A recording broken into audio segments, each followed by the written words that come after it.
अस्सलाम वालेकुम, मैं हूं आमना सदाम और आप देख रहे हैं ईमान टीवी। आज का हमारा टॉपिक बहुत ही सिंपल और डेली रूटीन का है, जिसके बारे में हमने कभी ना सोचा, ना देखा, ना जाना कि आया कुरान पाक या हजूर पाक सल्लल्लाहु अलैहि वसल्लम या हदीस हमें क्या कहती हैं। हमने कभी नहीं ये जानने की कोशिश की, लेकिन खुद ही सोचें आज तक हमने वो अमल कितनी दफ़ा किया होगा। हदीस में आता है कि हजूर पाक सल्लल्लाहु अलैहि वसल्लम ने फरमाया, जब 3 शख्स बैठे हों तो एक को छोड़कर दो आपस में गुफ्तगू ना करें। अब खुद सोचें ये अमल हमारी ज़िंदगी में कितनी दफ़ा रिपीट हुआ होगा।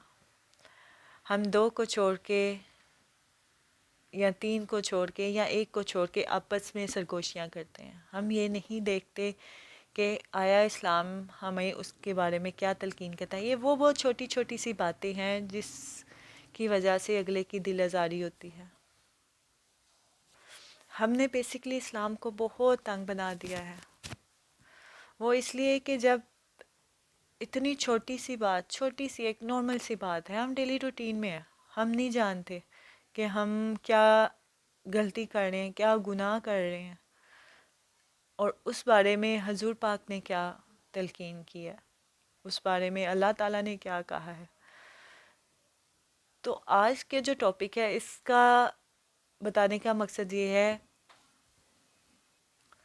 कि हम एक दूसरे को प्यार मोहब्बत से पेश आएँ, एक दूसरे के लिए दिल में इज़्ज़त रखें।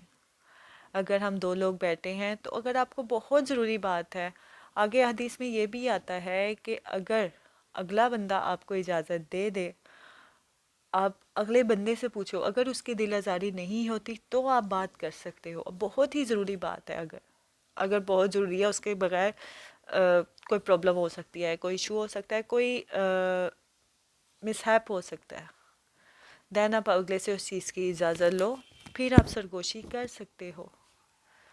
लेकिन ऐसी बात जिसे अगले की दिल आज़ारी हो, उसको अल्लाह ताला ने मना फरमाया, उसको हजूर पाक ने मना फरमाया।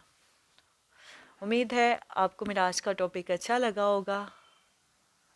आप कोई क्वेश्चन करना चाहते हैं, किसी बारे में जानना चाहते हैं तो नीचे कमेंट्स में मेंशन कीजिए, मैं उसको डिस्कस करूँगी। और मैं ज़ुबानी कलामी कुछ नहीं कहूँगी, मैं आपको अहादीस से कंसल्ट करके बताऊँगी।